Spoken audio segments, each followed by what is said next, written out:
ಹಿಂಗೆ ಒಟ್ಟು ಮನಸ್ಸಿಗೆ ಸಮಾಧಾನ ಮಾಡ್ಕೊಂಡು ಜೀವನ ಮಾಡಬೇಕು ಅಷ್ಟೇ. ವಿಡಿಯೋ ನೀವು ಹಿಂಗೆ ನೋಡ್ತಾ ಹೋಗ್ಬಿಟ್ರೆ ಸೆಂಟ್ರಲ್ಲಿ ನಿಮಗೆ ಬಯ್ಯೋ ಅವಕಾಶ ಸಿಗುತ್ತೆ. ಬಯ್ಯೋ ಅವಕಾಶ ಬೇಕಾ ಬೇಡವಾ ನನಗೆ ಹೇಳಿ. ಹಾಯ್ ನಮಸ್ಕಾರ, ವೆಲ್ಕಮ್ ಟು ತುಜಾ ಬ್ಲಾಗ್ ಚಾನಲ್. ಎಲ್ಲರೂ ಹೆಂಗಿದ್ದೀರಾ? ಚೆನ್ನಾಗಿದ್ದಾರೆ ಅಂದ್ಕೊಳ್ಳಿ. ನಾನು ಕೂಡ ಸೂಪರ್ ಆಗಿದ್ದೀನಿ. ಇವತ್ತು ಬೆಳಗಿನ ಬ್ಲಾಗ್ನ ಸ್ಟಾರ್ಟ್ ಮಾಡ್ತಾ ಇದ್ದೀನಿ. ನಾನು ಎದ್ದಿರೋದು 5 ಗಂಟೆಗೆ, ಬ್ಲಾಗ್ ಸ್ಟಾರ್ಟ್ ಮಾಡ್ತಾ ಇರೋದು 5:15. ಎದ್ದು ಫಸ್ಟ್ ಪಟ ಕೆಲಸ ಮಾಡಿಕೊಂಡು ಬ್ಲಾಗ್ನ ಸ್ಟಾರ್ಟ್ ಮಾಡತ್ತೀನಿ ನೋಡ್ರಿ. ಅರ್ಧ ಕೆಲಸ ಮಾಡ್ಕೊಂಡಿನಿ, ಇನ್ನು ಅರ್ಧ ಕೆಲಸ ಆಗಬೇಕು. ನಾನು ಇವತ್ತು ಭಾನುವಾರ ಇದ್ರೂ ನಾನು ಯಾಕೆ ಇಷ್ಟ ಬೇಗ ಇದ್ದೀನಿ, ಇದ್ರ ಸಲುವಾಗಿದ್ದೀನಿ, ಏನು ವಿಶೇಷ ಅಂತ ಮುಂದೆ ವಿಡಿಯೋ ನೋಡ್ತಾ ನಿಮಗೆ ಗೊತ್ತಾಗ್ತೈತಿ. ಎಲ್ಲರಿಗೆ ಇಡೀ ವಾರ ಪೂರ್ತಿ ಕೆಲಸ ಇದ್ದು ಭಾನುವಾರ ರಜೆ ಇರ್ತೈತಿ, 8-9 ತನಕ ಮುಕ್ಕೋತಾರೆ. ನಾನು ಹಂಗಲ್ಲ, ಇಡೀ ವಾರ ರಜೆ ತೊಗೊಂಡ್ಬಿಟ್ಟು ಭಾನುವಾರ ಮಾತ್ರ ಕೆಲಸ ಮಾಡ್ತೀನಿ. ನಾನೊಂಥರ ಈಗ ನಾನು ಏನೆಲ್ಲ ಕೆಲಸಗಳನ್ನ ಮಾಡ್ಕೊಂಡೀನಿ, ಮುಂದೇನೆಲ್ಲ ಮಾಡಬೇಕು ಅಂತ ನೋಡ್ಕೊಂಬನ್ನಿ. ಏನಂದ್ರೆ ಮನೆ ಕೆಲಸ ಬಾಂಡೆ ಎಲ್ಲ ಆಗ್ಯಾವು. ಹಾಲು ಕಾಯಿಸಿಟ್ಟಿನಿ, ಇಲ್ಲಿ ಬೇಳೆ ಕುದಿಯೋಕಿಟ್ಟೀನಿ, ಹೆಸರು ಬೇಳೆ ಪಲ್ಯ ಮಾಡೋಕ್ಕೆ, ಮತ್ತು ಇಲ್ಲಿ ಚಪಾತಿ ಹಿಟ್ಟು ಕಲಸಿಟ್ಟೀನಿ. ಚಪಾತಿ ಮಾಡ್ಬೇಕಂತ ಹೇಳ್ಬಿಟ್ಟು ಇಷ್ಟು ಜಲ್ದಿ ಅಡುಗೆ ಮಾಡತ್ತೀನಿ. ಯಾಕಪ್ಪ ಅಂತ ಹೇಳ್ತೀನಿ. ಫಸ್ಟ್ ಕಾಫಿ ಮಾಡ್ಕೊಂಡು ಕುಡಿಯೋಣ್ರಂತ.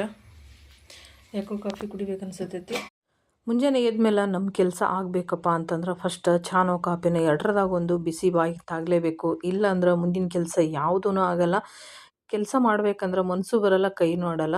ಹಾಗಾಗಿ ಈಗ ಕಾಫಿನ ಮಾಡತ್ತೀನಿ. ಕಾಫಿ ಕುಡಿದ್ಬಿಟ್ಟು ಚಪಾತಿ ಪಲ್ಯ ಎಲ್ಲ ಮಾಡೋದಾದ್ರಿನ ಎಲ್ಲ ಅಡುಗೆಗಳಾಗಬೇಕು ಜಲ್ದಿನೇ. ಎಷ್ಟಪ್ಪ ಅಂದ್ರೆ 8 ಗಂಟೆ ಒಳಗಡೆ ನನ್ನ ಅಡುಗೆ ಎಲ್ಲ ಮುಗಿಬೇಕು. ಅದಕ್ಕೆ ಜಲ್ದಿ ಇದ್ದೀನಿ. ನಾನು ಬೇರೆ ಪ್ಲ್ಯಾನ್ ಮಾಡಿಕೊಂಡೇ ಎದ್ದಿದ್ದೆ. ಅದು ಪ್ಲ್ಯಾನ್ ಪ್ರಕಾರ ಯಾವುದೂ ಆಗಲೇ ಇಲ್ಲ, ಎಲ್ಲ ಎಡವಟ್ಟಾಗೋಯ್ತು. ನಾವು ಅಂದ್ಕೊಳ್ಳೋದೆ ಒಂದು, ಆಗೋದೇ ಒಂದು. ಇದೇನು ಫಸ್ಟ್ ಟೈಮಲ್ಲ, ಹೊಸದಾಗೂ ಅಲ್ಲ ನನಗೆ. ಯಾವಾಗಲೂ ಹಾಗೆ ಆಗೈತಿ, ಯಾವಾಗಲೂ ಹಾಗೆ ಆತದ ಕೂಡ. ಯಾವತ್ತೂ ನಾನು ಅಂದ್ಕೊಂಡಿದ್ದಾಗಿಲ್ಲ. ಇವತ್ತು ಹಾಗೆ ಆಯಿತು, ಪರವಾಗಿಲ್ಲ ಬಿಡು ಏನಂತ ಸ್ವಲ್ಪ ಮನಸ್ಸಿಗೆ ಬೇಜಾರಾಕೈತಿ, ಏನಾಗಲ್ಲ ಅಂತ ಹೇಳ್ಬಿಟ್ಟು ಹಾಗೆ ಅದನ್ನು ಕಾಫಿನ ಕುಡಿದ್ಬಿಟ್ಟು ಚಪಾತಿ ಮತ್ತು ಪಲ್ಯನ ಮಾಡ್ಕೋಬೇಕ್ರಿ. ಈಗ ಆಯ್ತು ನೋಡ್ರಿ, ಚಪಾತಿ ಮಾಡಿದ್ದು ಮಾಡಿಲ್ಲಿಟ್ಟೀನಿ. ಇಲ್ಲ ಇಲ್ಲಿ ಚಪಾತಿ ಮಾಡಿ ಮುಚ್ಚಿಟ್ಟೀನಿ. ಮತ್ತು ಬರೀ ಟವಲ್ ಹಾಕೋಣ ಅಂದ್ಕೊಂಡ್ರೆ ನಾವು ಮಾಡಿಟ್ಟ ಚಪಾತಿ. ಇದು ಹಿಟ್ಟೈತಿನ, ಮತ್ತು ಇಲ್ಲಿ ಇಟ್ಟೀನಿ. ಆಮೇಲೆ ಬಿಸಿ ಚಪಾತಿ ಮಾಡ್ಕೊಳ್ಳೋಣಂತ. ಪಲ್ಯ ಮಾಡ್ಬೇಕ್ರಿನ. ಪಲ್ಯ ಯಾಕೆ ಮಾಡಿಲ್ಲಪ್ಪ ಅಂದ್ರೆ ಇವರು ಏನೋ ರೆಡಿಯಾಗಿಲ್ಲ. ಅವ್ರು ರೆಡಿ ಜಾಕಕ್ಕೆ ಹೋದ್ರಂದ್ರೆ ನಾನು ಪಲ್ಯ ಮಾಡ್ತೀನಿ. ಸುಮ್ಮನೆ ಅಡ್ವಾನ್ಸ್ ಮಾಡಿ ಇಟ್ಬಿಟ್ಟಿನಂದ್ರೆ ಅಲ್ಲಿಗೆ ಹೋಗೋಕೆ ಅವ್ರಿಗೆ ಸ್ವಲ್ಪ ಲೇಟ್ ಆಕೈತಿ. ಹಂಗಾಗಿ ಪಲ್ಯ ಅದಕ್ಕೆ ಹುಳಿ ಟೊಮೊಟೊ ಏನೋ ಹಾಕಲ್ಲನ, ಹಾಗಾಗಿ ಹಳಸ್ಬಾರ್ದು ಅಂತ ಹೇಳಿಬಿಟ್ಟು ಹಳಸಂಗಿಲ್ಲ. ಆದರೂ ಈಗ ಬಿಸಿಲು ಸ್ವಲ್ಪ ಜಾಸ್ತಿ ಆಗತೈತಿ. ಬಸ್ಸಿನ ಕಾವಿಗೆ ಹುಳಿ ಟೊಮೊಟೊ ಎರಡೂ ಹಾಕಿಲ್ಲ ಅಂದ್ರೆ ಸ್ವಲ್ಪ ಜಲ್ದಿ ಹಾಳಾಕಿದ ಪಲ್ಯ ಹೇಳೋಕ್ಕಾಗಲ್ಲ. ಹಂಗಾಗ್ಬಿಟ್ಟು ಏನು ಮಾಡ್ತೀನಿ ಅಂದ್ರೆ ಬರೀ ಹಾಗೆ ಪಲ್ಯ ಮಾಡ್ತೀನಲ್ಲ, ಅದ್ರ ಸಲುವಾಗಿ ಸ್ವಲ್ಪ ಲೇಟ್ ಮಾಡಿ ಮಾಡ್ತೀನಿ. ನೀವೇನೇ ಹೇಳ್ರಿ, ಮುಂಜಾನೆ ನಶಿಕ್ನಾಗ ಏನು ಹೇಳ್ತೀವಲ್ಲ 4:05 ಅವಾಗ ಎದ್ದು ಟೈಮು ಮತ್ತು ನಮ್ಮ ಮೈಂಡ್ ಎಷ್ಟು ಫ್ರೆಶ್ ಆಗಿರ್ತೈತೆ ಅಂದ್ರೆ ಜಲ್ದಿ ಏಳೋದ್ರಿಂದ, ನಶಿಕ್ನಾಗ ಏಳೋದ್ರಿಂದ ಮೈಂಡು ಫ್ರೆಶ್ ಇರ್ತೈತಿ, ಮೈ ಹಗರ ಆಗಿರ್ತದೆ. ಆಮೇಲೆ ಏನೋ ಒಂಥರ ಖುಷಿ ಮನಸ್ಸಲ್ಲಿ, ಮನಸ್ಸು ಕೂಡ ಹಗರ ಥರ ಏನೋ ಒಂಥರ ಚಂದ ಅನಿಸ್ತೈತಿ, ಭಾಳ ಫ್ರೆಶ್ ಅನಿಸ್ತೈತಿ. ಈ ಮುಂಜಾನೆ ಟೈಮ್ದಾಗ ಏನೂ ಸೌಂಡ್ ಇಲ್ಲ ನೋಡ್ರಿ ಹೊರಗಡೆ. ಆದ್ರೆ ಹಳ್ಳಿ ಕಡೆ ಆದ್ರೆ ಸ್ವಲ್ಪ ಇದು ಬರ್ತೈತಿ, ಏನಪ್ಪ ಹಕ್ಕಿ ಸೌಂಡ್ಗಳು ಬರ್ತದೆ, ದೇವಸ್ಥಾನ ಹಾಲದಲ್ಲಿ ಹಾಡ ಹಾಕ್ತಾರಲ್ಲ ಅದು ಸೌಂಡ್ ಬರ್ತದೆ, ಭಾಳ ಚಂದ ಇರ್ತೈತಿ. ನಮ್ಮ ಊರಾಗಂತೂ ನಮ್ಮ ಮನೆ ಮುಂದೆ ಹನುಮಾನ್ ದೇವ್ರ ಗುಡಿ ಐತಿ. ಮೈಕ್ ಹಚ್ಚಿ ಬಿಡ್ತಾರೆ 4 ಗಂಟೆಗೆ. ಭಾಳ ಖುಷಿ ಆಕೈತಿ. ಅದಕ್ಕೆ ಕೆಲಸ ಮಾಡೋಕ್ಕಾಗಲಿ ಆ ಟೈಮಲ್ಲಿ ಎದ್ದು ಭಾಳ ಮೈಂಡ್ ಫ್ರೆಶ್ ಇರ್ತದೆ. ಅದೇ ನಾವು ಸ್ವಲ್ಪ ಲೇಟಾಗಿ ಎದ್ದು ನೋಡ್ರಿ ನೀವು, ಮೈ ವಜ್ ಇರ್ತೈತಿ, ಯಾವ ಕೆಲಸ ಮಾಡೋಕ್ಕೂ ಮನಸ್ಸಿರಲ್ಲ. ಏನೋ ಮಾಡಲೇಬೇಕಲ್ಲಪ್ಪ ಅಂದ್ಕೊಂಡು ಕೆಲಸನ ಮಾಡ್ತಿರ್ತೀವಿ, ಮನಸ್ಸಿಟ್ಟು ಕೆಲಸ ಮಾಡಲ್ಲ. ಲೇಟಾಗಿದ್ರೆ ಯಪ್ಪ ಲೇಟಾಗಿ ಎದ್ಬಿಟ್ಟು ಇಲ್ಲ ಮಾಡಿಬಿಡೋಣ ಕೆಲಸ ಇದೆಲ್ಲ ಅಂತ ಹಂಗೆ ತಡವರ್ಸ್ಕೊಂಡು ಮಾಡ್ತಿರ್ತೀವಿ. ಆದರೆ ಈ ಮುಂಜಾನೆ ಎದ್ದು ಕೆಲಸ ಮಾಡ್ತಿರ್ತೀವಿ, ಎಷ್ಟು ಆರಾಮಾಗಿ ಕೆಲಸ ಮಾಡ್ತೀವಿ, ಏನೂ ಟೆನ್ಷನ್ ಇರಲ್ಲ, ಮೈ ಭಾರ ಅನಿಸಲ್ಲ, ಆರಾಮಾಗಿ ಮೈಂಡ್ ಫ್ರೆಶ್ ಆಗಿರ್ತೈತಿ, ಆರಾಮ್ ಕೆಲಸ ಮಾಡಿಬಿಡ್ತೀವಿ. ಕೆಲಸ ಕೂಡ ಭಾಳ ಜಲ್ದಿ ಆಗಿಬಿಡ್ತೈತಿ. ಜಲ್ದಿ ಎದ್ರೆ ಭಾಳ ಜಲ್ದಿ ಕೆಲಸ ಆಕೈತಿ. ಅದೇ ಲೇಟ್ ಮಾಡಿ ಎದ್ದು ನಾವು ಎಟ್ಟೆ ಗಡಿಬಿಡಿ ಮಾಡಿದ್ರು ಮತ್ತೆ ಲೇಟ್ ಆಕೈತಿ. ಹಾಗೆ ಅದಕ್ಕೆ ಸ್ವಲ್ಪ ಹಂಗೆ ಅನ್ಕೋತೀನಿ ನಾನು. ಅಂದ್ರೆ ನಮ್ಮವ್ವಂದು ನನಗೆ ಯಾವಾಗಲೂ ಒಂದು ಇದು ಹೇಳ್ತಿದ್ಲು ಗಾದೆ ಮಾತು, ಏನಪ್ಪ ಅಂದ್ರೆ ಒತ್ತಿ ಕಟ್ಟ ಅಂದ್ರೆ ಡೊಣ್ಣೆ ಕಟ್ಟ ಅಂತ. ಒತ್ತಿ ಕಟ್ಟಿ ಮತ್ತು ಇಂಗ್ಲೀಷಲ್ಲಿ ಏನೋ ಹತ್ರ ಗೊತ್ತಿಲ್ಲ, ಡೊಣ್ಣೆ ಕಟ್ಟ ಒತ್ತಿ ಕಟ್ಟ ಅನ್ನೋದು ಎಷ್ಟಾಗಿ ಗೊತ್ತು. ಅದು ಏನು ಮಾಡ್ತಿತ್ತು ಚಳಿಗಾಲದಾಗ ಹೇಳ್ತಿತ್ತು, ಹೊತ್ತರ ಹೊಂಡ್ಲಿನ 14 ಕೌದಿ ಹೊಲಿತೀನಿ. ರಾತ್ರಿ ಥಂಡಿ ಹಿಡಿಯೋನ ಹೇಳ್ತಿತ್ತ ಹಂಗೆ, ಹೊತ್ತರ ಹೊಂಡ್ಲಿನ 14 ಕೌದಿ ಹೊಲಿತೀನಿ ಅಂತಿತ್ತ. ಮತ್ತು ಹೊತ್ತು ಹೊಂಡನ ಗಿಡ ಚಿಕ್ಕೋತ್ ಹೋಗ್ಬಿಡ್ತಿತ್ತ. ಮತ್ತು ರಾತ್ರಿ ಮತ್ತೆ ಅದೇ ಹೇಳ್ತಿತ್ತ. ಹಂಗೆ ನಾನು ಯಾವಾಗ ಒಂದು ದಿವಸ ಜಲ್ದಿ ಎದ್ಬಿಟ್ಟು ಪುರಾಣಗಳನ್ನ ಹೇಳ್ತಾ ಇರ್ತೀನಿ. ದಿನ ಜಲ್ದಿ ಎದ್ದೇಳಲ್ಲ ಅಂದ್ರೆ ನಂದು ಜಲ್ದಿ ಹೇಳೋದು ಏನಂತಂದ್ರೆ ಕೆಲಸ ಏನೂ ಇರಲ್ಲಲ್ಲ, ಅಷ್ಟು ಜಲ್ದಿ ಎದ್ದು ಏನು ಮಾಡೋದೈತಿ. ಈಗ ನೋಡ್ರಿ, ಈಗ ಚಪಾತಿ ಮಾಡಿದೆ 6:30 ಆಯಿತು. ನಾನು 5ಕ್ಕೆ ಎದ್ದಿನ, 5ಕ್ಕೆ ಎದ್ದೆಲ್ಲ ಕೆಲಸ ಮಾಡಿಕೊಂಡು 5:15 ಮತ್ತು ಇಲ್ಲಿ ಕಾಫಿ ಮಾಡ್ಕೊಂಡು ಕುಡಿದು ಚಪಾತಿ ಅದು ಎಲ್ಲ ಆಯಿತು. ಈಗ 6:30 ಈಗ ಏನು ಮಾಡೋದು ಹೇಳ್ರಿ, ಏನು ಹೊತ್ತು ಮುಳುಗತನ ಟೈಮ್ ಕಳೆಯೋದೈತೆ ನೋಡ್ರಿ. ತಲೆ ಚಿಟ್ಟು ಹಿಡಿದು ಹೋಗ್ತೈತೆ ನನಗೆ ನಿಜವಾಗ್ಲೂ. ರಾತ್ರಿ 10 ತನ ಬೆಕ್ಕಿನ ಬಾಯಾಗ ಇಲಿ ಮರಿ ಸಿಕ್ಕಿ ಹೆಂಗೆ ಒದ್ದಾಡ್ತಿರ್ತೈತೆ ನೋಡು, ಹಂಗೆ ಒದ್ದಾಡ್ತಿರ್ತೇನೆ ಇಡೀ ದಿವಸ. ಕೆಲಸ ಇಲ್ಲದೆ, ಕೆಲಸ ಇತ್ತಪ್ಪ ಅಂದ್ರೆ ಟೈಮ್ ಹೋಗಿದ್ದು ಗೊತ್ತಾಗಲ್ಲ, ಬೇಸರ ಆಗಲ್ಲ. ಕೆಲಸ ಇತ್ತಂದ್ರೆ ಎಟ್ರ ಜಲ್ದಿ ಎದ್ದಿಟ್ರೆ ಅದೊಂಥರ ಚಂದ ಇರ್ತೈತಿ. ಕೆಲಸನೇ ಇಲ್ಲಾಂದ್ರೆ ಏನು ಮಾಡೋದೈತಿ ಹೇಳ್ರಿ ನೋಡೋಣ. ಹಂಗೆ ನಾನು ವಿಡಿಯೋ ನೀವು ಹಿಂಗೆ ನೋಡ್ತಾ ಹೋಗ್ಬಿಟ್ರೆ ಸೆಂಟ್ರಲ್ಲಿ ನಿಮಗೆ ಬೈಯೋ ಅವಕಾಶ ಸಿಗುತ್ತೆ. ಯಾರಿಗೆ ಬೈಯೋ ಅವಕಾಶ ಅಂತ ಹೇಳ್ತೀರಾ? ನನಗೆ ಬೈಯೋ ಅವಕಾಶ ಸಿಗುತ್ತೆ. ನಿಮಗೆ ಬೈಬೇಕನ್ನೋ ಆಸೆ ಇದ್ದರೆ ವಿಡಿಯೋ ನೋಡಿ, ಬೇಡ ಅಂದರೆ ಬಿಡ್ಬಿಡಿ. ಬೈಯೋ ಅವಕಾಶ ಬೇಕಾ ಬೇಡವಾ ನನಗೆ ಹೇಳ್ಬಿಡಿ. ಅದು ವಿಡಿಯೋ ಸೆಂಟ್ರಲ್ಲಿ ಬರುತ್ತೆ. ನನಗೆ ನೀವು ಬೈಯೋ ಅವಕಾಶ ನೋಡ್ಕೊಂಬನ್ನಿ. ನಾನು ಹೇಳಿದ್ದೆ ನಿನ್ನೆ ವಿಡಿಯೋದಲ್ಲಿ, ನನಗೆ ದಪಾಟಿ ಅಂದರೆ ತುಂಬ ಇಷ್ಟ, ನಾನು ದಪಾಟಿ ಮಾಡ್ತೀನಿ ಅಂತ ಹೇಳಿಬಿಟ್ಟು. ದಪಾಟಿ ಮಾಡೋಕ್ಕೆ ಬೇಕಾಗಿರೋಂಥ ಐಟಮ್ಸೇ ಇಲ್ಲ ಫ್ರೆಂಡ್ಸ್. ಏನು ಮಾಡೋದು? ಅದೇ ಹೇಳ್ತೀನಲ್ಲ, ನಾನು ತುಂಬ ಇಷ್ಟಪಡ್ತೀನಲ್ಲ, ಯಾವುದು ಇರಲ್ಲ, ಯಾವುದು ನಡೆಯಲ್ಲ.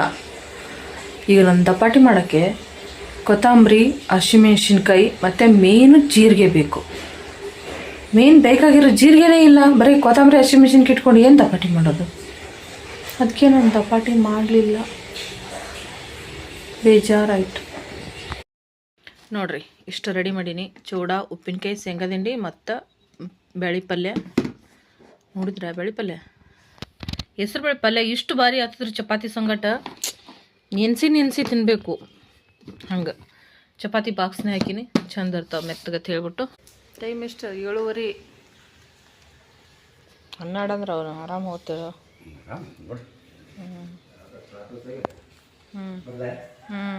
ಅವ್ರು ಎಲ್ಲಿಗೆ ಹೊಂಟ್ರ ಅಂತ ಯೋಚನೆ ಮಾಡತ್ತಾರಲ್ಲ ನೀವು. ನಮ್ಮ ಭಾವನ ಮಗನ ಬಲ್ಲಿ ಹೊಂಟಾರ ಮಾತಾಡ್ಸ್ಲಾಕ.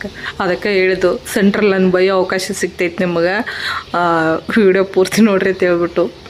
ಇದನ್ನ ಹೇಳೋಕೆ ಇಷ್ಟೊತ್ತು ಕಾದ ಅವನಿನ ಮರಗ ನುಂಗ್ಲಿ ಅನ್ಬೇಕು ನೀವು ನನ್ನ. ಏನಿಲ್ಲ, ನಮ್ಮ ಭಾವನ ಮಗನ ನೋಡಕ್ಕೆ ಹೊಂಟ್ರ ಅವ್ರು. ಅದು ಭಾನುವಾರ ಅಲ್ಲ, ಹಂಗಾಗಿ ಅವನನ್ನು ಮಾತಾಡ್ಸ್ಕೊಂಬರೋಣ ಅಂತೇಳಿ ಹೊಂಟಾರು ಅಷ್ಟೇ. ನಾನೊಂದು ಕೇಳ್ಬೇಕು ನಿಮ್ಗೆ, ನಾನು ಎಷ್ಟೇ ಎಲ್ಲ ತೆಗೆದು ಎತ್ತಿಟ್ಟಿರ್ತೀನಿ ಮತ್ತು ಅಲ್ಲಿ ಹಂಗೆ ಆತಾವು. ಇಲ್ಲಿ ಎಷ್ಟೇ ತೊಳೆದು ಖಾಲಿ ಮಾಡಿರ್ತೀನಿ ಮತ್ತು ಸಿಂಕ್ ತುಂಬ್ತಾವು. ಅಯ್ಯೋ, ನಾನು ಏನು ಪಾಪ ಮಾಡೀನಿ ಅನ್ಸ್ಬಿಟ್ಟೈತೆ ನನಗೆ. ಬಾರೆಲ್ಲರೂ ಊಟ ಮಾಡೋದು. ತಂಗುಡು ರೊಟ್ಟಿ, ಉದ್ರಬೇಳೆ ಪಲ್ಯ ಭಾರಿ ಮಸ್ತ್ ಇರ್ತೈತಿ. ಇದ್ರಾಗ ಒಂದು ಮೊಸರು ಮಿಸ್ ಆಗೈತಿ. ಮೊಸರು ಒಂದು ಇದ್ಬಿಟ್ಟಿದ್ರೆ ಭಾರಿ ಸೂಪರ್ ಆಗ್ತೈತಿ ಊಟ.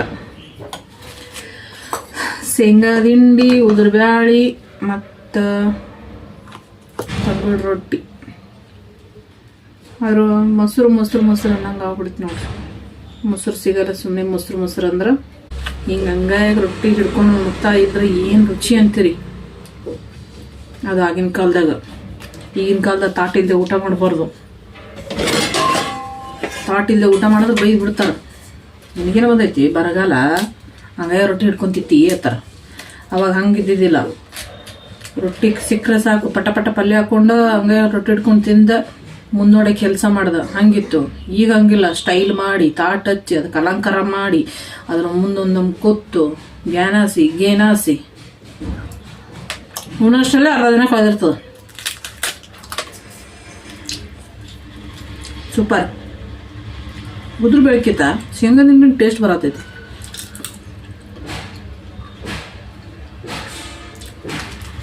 ಏನೇ ಹೇಳ್ರಿ, ನಮ್ಮ ಉತ್ತರ ಕರ್ನಾಟಕದ ಊಟದ ಮುಂದೆ ಯಾವ ಊಟನೂ ಇಲ್ಲ.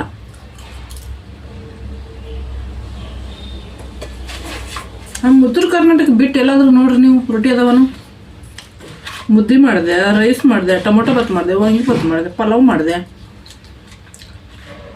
ಅದು ಹೆಂಗೆ ತಿಂದಿರ್ತಾರೋ, ಹೆಂಗೆ ಬದುಕ್ತಾರೋ, ದೇಹದ ಹೆಂಗೆ ಶಕ್ತಿ ಬರ್ತೈತೋ ಅವರಿಗೆ ಗೊತ್ತಾ, ಭಗವಂತನಿಗೆ ನಿಮಗೆ ಗೊತ್ತಾ.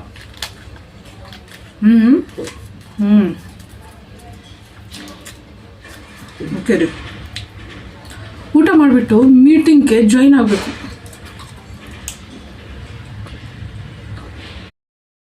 ಮಗ ಹಾಸ್ಟೆಲಿಂದ ಫೋನ್ ಮಾಡಿದ್ದ, ಮಾತಾಡಿದೆ. ಅವನು ಫೋನ್ ನಾನು ರಿಸೀವ್ ಮಾಡಿದಾಗ ಅಲೋ ಅಮ್ಮ ಆರಾಮ ಈ ವಯಸ್ಸಿತ್ತು. ನಾನು ಅದನ್ನು ಕೇಳ್ಕೊಂಬಿಟ್ಟು ಏನೋ ಬೇಜಾರಿರಬೇಕು ಅಂತ ಕೇಳಿದೆ. ಏನಿಲ್ಲ ಆರಾಮಾಗಿದ್ದೀವಿ ಅಂದ.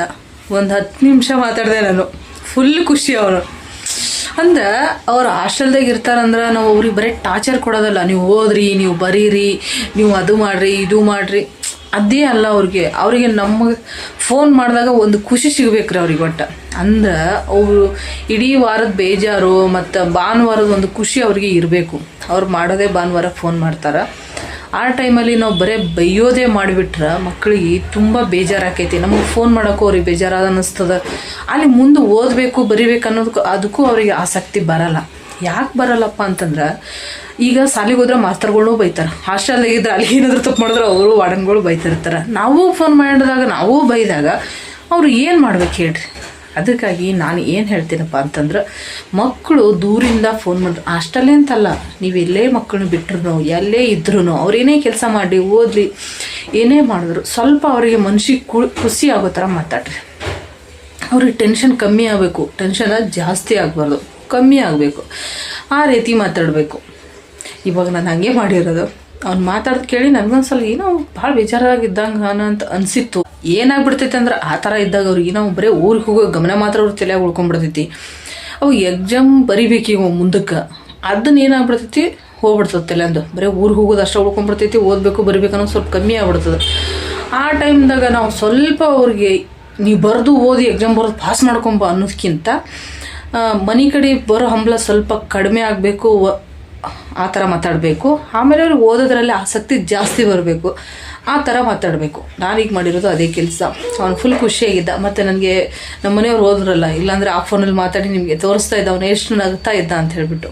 ನಾನು ಇಬ್ಬರಿಗೆ ಮಕ್ಕಳು ಫೋನ್ ಮಾಡಿದಾಗ ಹಾಗೆ ಅವ್ರ ಜೊತೆ ಮಾತಾಡಿದಾಗ ನನ್ನ ಮೈಂಡು ಫ್ರೀ ಆಗುತ್ತೆ, ಅವ್ರ ಮೈಂಡು ಫ್ರೀ ಆಗುತ್ತೆ. ಆ ಥರ ನಾನು ಮಾತಾಡ್ತೀನಿ. ಓದೋದು ಬರೋದು ಆ ಮಾತಲ್ಲೇ ನಾನು ಅದನ್ನು ಮುಟ್ಟಿಸ್ಬಿಟ್ಟಿರ್ತೀನಿ. ಹಾಗೆ ದಯವಿಟ್ಟು ಎಲ್ಲರೂ ಮಕ್ಕಳನ್ನ ತುಂಬ ಹಿಂಸೆ ಮಾಡೋಕ್ಕೆ ಹೋಗ್ಬಿಡ್ರಿ. ಓದ್ರಿ ಬರೀರಿ ಬರೀರಿ ಬರೀರಿ ಓದ್ರಿ ಅಂತ ಹಂಗೆ ಮಾಡಿದಾಗೇನೆ ಅವ್ರ ಮೈಂಡ್ ಪೂರ್ತಿ ಹಾಳಾಗ್ಬಿಡ್ತೈತಿ. ಎಷ್ಟು ಮಾಡಬೇಕು ಅನ್ನೋಂಗೆ ಆಗ್ಬಿಡ್ತೈತಿ. ಎಷ್ಟು ಮಾಡಬೇಕು ಅನ್ನೋದಷ್ಟು ಉಳಿತೈತಿ. ನಾವು ಬರೀ ಬೈಯೋದು ಮಾತ್ರ ತಲೆಯಲ್ಲಿ ಉಳ್ಕೊಂಡು ಮಿಕ್ಕಿದ್ದು ಓದೋದು ಬರೋದೆಲ್ಲ ಬಿಟ್ಬಿಡ್ತಾರೆ. ಹಾಗಾಗಿ ಜಾಸ್ತಿ ಬೈಯಕ್ಕೆ ಹೋಗ್ಬೇಡ್ರಿ ಅಷ್ಟೇ. ಮಕ್ಕಳನ್ನ ಫಸ್ಟ್ ಈಗಿನ ಕಾಲದಾಗ ಖುಷಿಯಾಗಿ ಮಕ್ಕಳನ್ನ ಇಟ್ಟರೆ ಮಾತ್ರ ನಾವು ಉದ್ಧಾರ ಆಗ್ತೀವಿ, ಅವರು ಉದ್ಧಾರ ಆಗ್ತಾರೆ. ಹಳೇ ಕಾಲದ ಥರ ನಾವು ಹೊಡೆದು ಬೈದು ಬುದ್ಧಿವಾದ ಹೇಳ್ತೀವಿ ಅಂದ್ರೆ ಅದಾಗದೇ ಇರೋ ಮಾತು. ಅಂಥದ್ದೆಲ್ಲ ಮಾಡಿದ್ರೆ ಮಕ್ಕಳು ದಾರಿ ಬೇರೆನೇ ಹಿಡಿದು ಬಿಡ್ತಾರೆ. ಈಗ ಎಲ್ಲ ನೋಡಿರ್ತಿರ್ ಗೊತ್ತಿರ್ತೈತಿ. ಒಡೆದು ಹೇಳೋಂಥದ್ದು ಬೇಡ. ಒಡೆದು ಹೇಳ್ದ ಮಾತು ಈ ಮಕ್ಳು ಯಾರ್ಯಾರು ವಿಡಿಯೋ ನೋಡಕತ್ತಿದ್ರ ಅನ್ನೋ ಮಾತು ಅದನ್ನೇ ಫಾಲೋ ಮಾಡ್ಕೊಂಡ್ಬಿಡ್ತಾರೆ. ಈಗಿನ ಮಕ್ಕಳು ಬುದ್ಧಿವಾದ ಹೇಳಕತ್ತಾರ ಅಂತ ಅನ್ಕೊಳ್ಳೋದಿಲ್ಲ. ಅದನ್ನು ಮಾಡಬಾರ್ದಂತ ಯಾವ್ದು ನಾವು ಹೇಳಿರ್ತೀವಿ ನೋಡು, ಅದನ್ನ ಶೂರು ಹಚ್ಕೊಂಡ್ಬಿಟ್ಟಿರ್ತಾರೆ. ಇಂಥ ಮಕ್ಕಳು ಅದಾವೆ. ದೇವ್ರ ಸ್ಕ್ರೂ ಹಿಂಗೆ ತಿರುವುದು ಹಿಂಗೆ ತಿರುಗಿಬಿಟ್ಟ. ನಾವು ಉಲ್ಟಾ ಏನು ಮಾಡೋದು? ದೇವರು ಎಷ್ಟು ಸತಿ ಅಂತ ನನ್ನ ಆಸೆನ ನಿರಾಸೆ ಮಾಡ್ತಾನೋ ಗೊತ್ತಿಲ್ಲ. ನೋಡಿ, ಇಲ್ಲಿ ಒಂದು ಅಂಗಡಿ ಇದೆ, ಬಾಗಿಲು ಹಾಕಿದೆ. ಆ ಕಡೆ ಒಂದು ಅಂಗಡಿ ಇದೆ, ಬಾಗಿಲು ಹಾಕಿದೆ. ಇಂಥ ಬಿಸಿಲಾಗ ನಾನು ಮಠ ಮಧ್ಯಾಹ್ನದಾಗ ಮೊಸರು ತೊಗೊಂಬರಕ್ಕಂತೇಳಿ ಬಂದಿದ್ದೆ. ಅದು ನಮ್ಮ ಬಿಲ್ಡಿಂಗು. ಮೊಸರು ತರಕ್ಕೆ ಬಂದೀನಿ.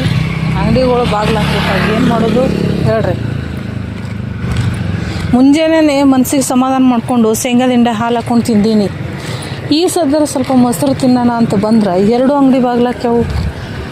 ಯಾವ ಜನ್ಮದ ಕರ್ಮಾರಿ ಇದು. ಅದೇ ನಮ್ಮ ಮನೆ, ಸ್ವಂತ ಮನೆ ಅಂದ್ಕೊಂಡಿದ್ದೀರ. ಆಮೇಲೆ ನೀವು ಸತ್ಯವಾಗಲೂ ಅಲ್ಲ.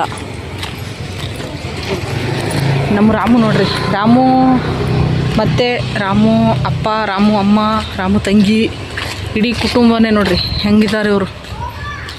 ಅಲ್ಲಿದ್ದಾರಲ್ಲ ಅಪ್ಪ ಅಮ್ಮ, ಅವರಿಬ್ಬರು ಕೂತ್ಕೊಂಡಿರೋದು ಅಪ್ಪ, ನಿಂತ್ಕೊಂಡಿರೋದು ಅದು ಅಮ್ಮ. ಇಲ್ಲಿ ರಾಮು ತಂಗಿ ಮನೆ ಒಳಗಡೆ ಓಡೋಗ್ಬಿಟ್ಲು. ರಾಮು, ಮೊಸರು ತಂದು ಕೊಡೋ ಒಂದು ಪ್ಯಾಕೆಟ. ಬರೋ, ಒಂದೇ ಪ್ಯಾಕೆಟ್ ಮೊಸರು ತಂದು ಕೊಡೋ. ಬಂದ ನೋಡ್ರಿ.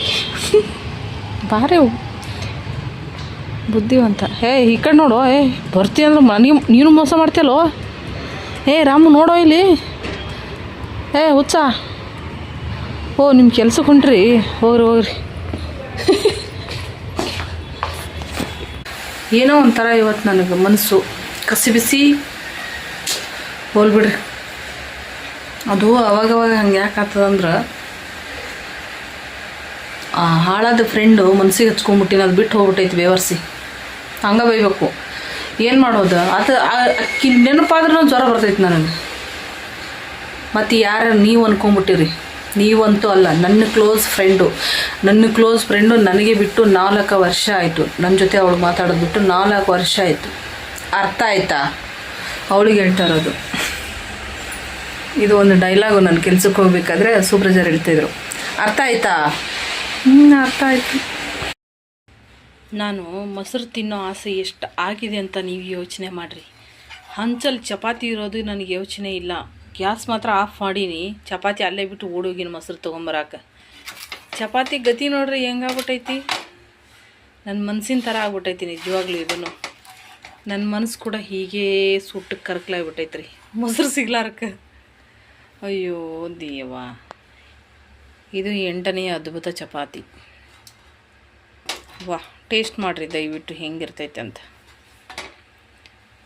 ಏನೇನೋ ಮಾಡೋಕ್ಕೋಗಿ ಏನೇನೋ ಆಗುತ್ತಲ್ಲ ಭಗವಂತ. ನೋಡ್ರಿ, ಚಪಾತಿ ಹೊತ್ತಿದ್ರೂ ಪರವಾಗಿಲ್ಲ, ಸಖತ್ ಟೇಸ್ಟ್ ಐತೆ. ಮತ್ತು ಮುಂಜಾನೆ ಹಾಲು ಹಾಕ್ಕೊಂತಿದ್ದೆ, ಈಗ ಎಣ್ಣೆ ಹಾಕ್ಕೊಂತ ಹಾಕ್ತೀನಿ. ಅದಕ್ಕೆ ನಮ್ಮ ಮನೇಲಿ ಶೇಂಗಾ ಹಿಂಡಿ ಕುಟ್ಲಾಗಿ ಬಿಡಲ್ಲ ನನಗೆ. ಯಾಕಂದರೆ ಇದೇ ಕಾರಣಕ್ಕೆ. ಪಲ್ಯ ಗಿಲ್ಲೆ ಎಲ್ಲ ಬಿಟ್ಟು ಅದೇ ತಿನ್ಕೋತ ನಿಂದಿರ್ತಾವಂತ ತಿನ್ನಕ್ಕೆ ಬಿಡಲ್ಲ. ಅದೇ ತಿಂದು ಏನು ಮಾಡ್ತಾ ಅಂದ್ರೆ ಕಾವಾಗ್ತದ್ರಿ. ಹಾಗಾಗಿ ಹೊತ್ತು ರುಚಿ ಟೇಸ್ಟ್ ಆಯಿತು. ಅದಕ್ಕೆ ಹೇಳೋದು, ಆಗೋದೆಲ್ಲ ಒಳ್ಳೇದಕ್ಕೆ. ನನ್ನ ಜೀವನದಲ್ಲಿ ಆಗೋದೆಲ್ಲ ಒಳ್ಳೇದಕ್ಕೆ ಅಲ್ವಾ. ಮೊಸರು ಸಿಕ್ಕಿಲ್ಲ, ಮೊಸರು ತರಕ್ಕೆ ಹೋಗಿದ್ದೆ, ಇದು ಹೊತ್ತಿತ್ತು. ಆದ್ರೂ ಇದೊಂದು ಟೇಸ್ಟ್ ಸಿಕ್ಕಿತು. ಹಿಂಗೆ ಒಟ್ಟು ಮನಸ್ಸಿಗೆ ಸಮಾಧಾನ ಮಾಡ್ಕೊಂಡು ಜೀವನ ಮಾಡಬೇಕು ಅಷ್ಟೇ.